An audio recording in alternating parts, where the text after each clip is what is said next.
আজই ডাউনলোড করুন আর এনজয় করুন আপনার পছন্দের শো। একটা লাল গাড়ি ঘোমটা পরা একটা বুড়ি চালাচ্ছিল, পাশে একটা অজ্ঞান মেয়েও ছিল। শুকচড়ার দিকে চলে গেল। ফুলকি দাস, ফুলকি দাস, এবার কে বাঁচাবে তোমাকে? এবার তো আমার হাতে তোমার অন্তিম সংস্কার হবে। বহুদিন হয়ে গেল, কত সময় পেরিয়ে গেল ফুলকি দাস। তুমি আমার সঙ্গে খেলা করেই গেলে, কত একটা লড়াই আমাদের, তাই না? ইঁদুর বিড়ালের, এই কখনো তুমি যেত, এই কখনো আমি যেত, এই কখনো তুমি যেত, এরকম করে করে মাঝখান দিয়ে কতটা সময় চলে গেল। দেখো ভাই, পাকাপাকি ভাবে কাউকে না কাউকে তো একটা জিততে হবে। অবশ্য তার আগে একটা কথা, ইম্পর্টেন্ট বিষয় তোমাকে জানিয়ে রাখা দরকার। রুদ্ররূপ সান্যাল আসলে মরেনি। তুমি ভাবছো তুমি উগ্র সামন্তের সাথে লড়াই করছো, তুমি আসলে রুদ্ররূপ সান্যালের সাথে লড়াই করছো, বুঝতে পেরেছো? তুমি রুদ্ররূপ সান্যালকে মারতে পারো নি। রুদ্ররূপ সান্যাল বেঁচে আছে।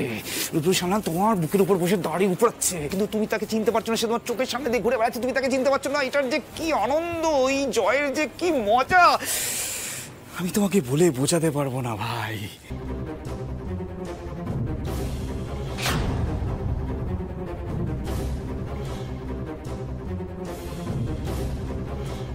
রোহিত, এদিকে এসো। তোমার আমি রাখছি, কিছু জানতে পারলে ফোন করছি। হ্যাঁ, তোরা বড় মার খেয়াল রাখছি। আস্তে আস্তে আস্তে। কি বললো? কি বললো রোহিত? আপনি এতটা অস্থির হবেন না, খোঁজ খবর চলছে, ঠিক খবর পাওয়া যাবে। এখন শান্ত হন। ফুলকি খোঁজ পা। ফুলকির ফোন দেখো। ফুলকির ফোন? ফুলকি কোথায়? ফুলকি! রোহিত, রোহিত শান্ত হও। আমি তোমাকে বলেছিলাম ফুলকির ফোনটা ফুলকির কাছে নেই, এখানে কেউ ফেলে রেখে গেছে। আমি ফোর্সকে ডাকছি, দাঁড়াও।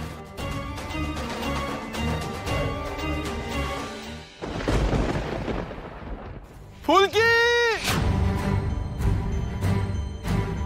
কেন যেতে গেলে ইলশে বস্তিতে? কোন বুড়ির পাল্লায় পড়লে তুমি? কত সাবধান করেছি, কতবার বলেছি যাবে না এদিক ওদিক কোথাও। একা নেই তুমি এখন আর।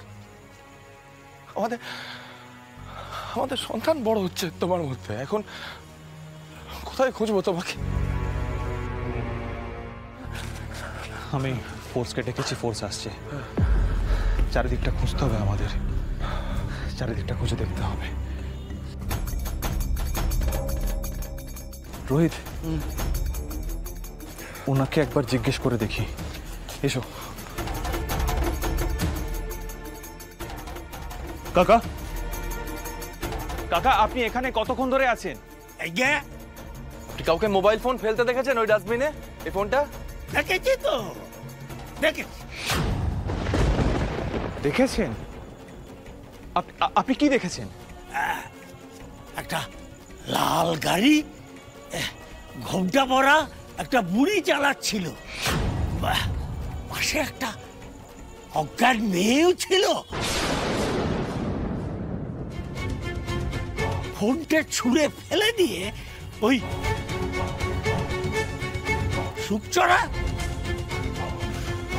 শুকচড়ার দিকে চলে গেল।